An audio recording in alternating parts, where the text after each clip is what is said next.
According to the Adoption Network official site, 2% of the U.S. population is adopted, and according to ABC News, 60 to 70% of that population consider themselves to be in an open adoption. This means that out of 329.5 million people, only about 0.12 of those individuals truly understand what it means to be in an open adoption. This probably means that majority of the U.S. might not understand what adoption is, and that there is more than one type of adoption. So, it's a good thing we have an expert on the subject. This is Christy. She's 12 years old, she's in 6th grade, she loves her dogs, the outdoors, and she loves her family. Who is your favorite sibling and why is it me? She's also my little sister. Christy is why I consider the lack of education surrounding adoption and adoption types a major current issue in this day and age.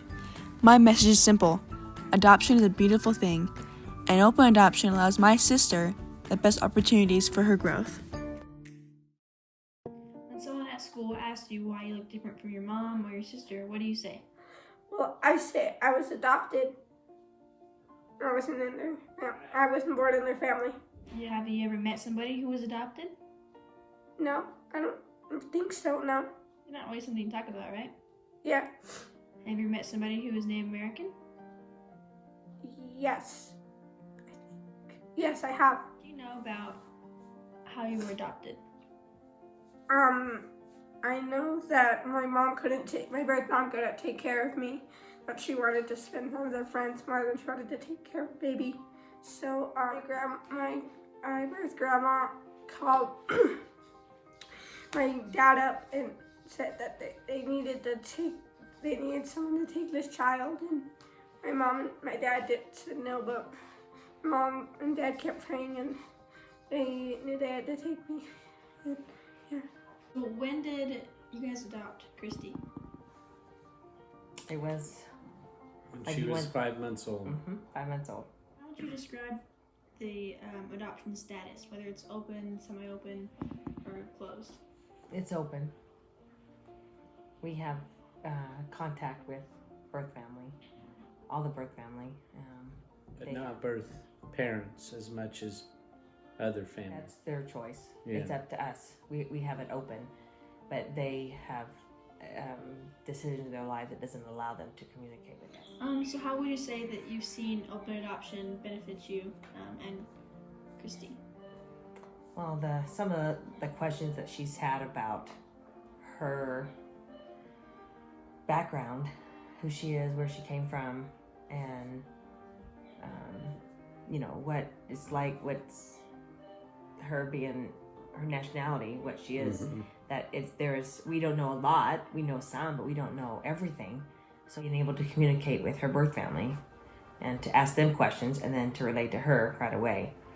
And even save up questions. So when we saw them next, we could ask them and they could answer the questions in front of her. She could hear their answers. So that was beneficial to her.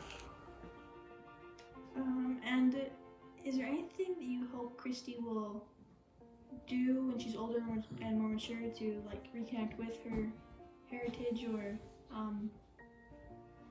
origins and such?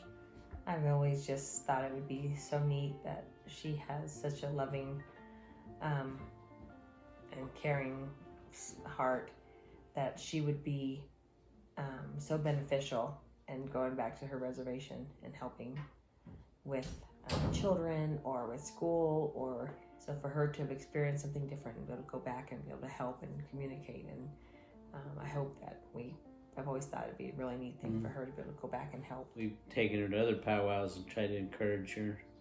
I think that would be neat for Lola and others to take her by the hand and kind of help her participate. Christy, what do you do when you have a question about your adoption or your birth family? I asked my mom. Yeah? And what happens after that? She tells me. Okay, Mom and Dad, what do you love about Christy? Everything. Her perspective on life is so unique. Things she pays attention to and remembers is really very unique and neat. And I love her selective memory. And I love her love for animals. And she wants to make everybody happy. And she thinks about others all the time. Is that true, Christy? I think so too. And one more note to the fans. Bella's crazy. Oh my gosh. Okay.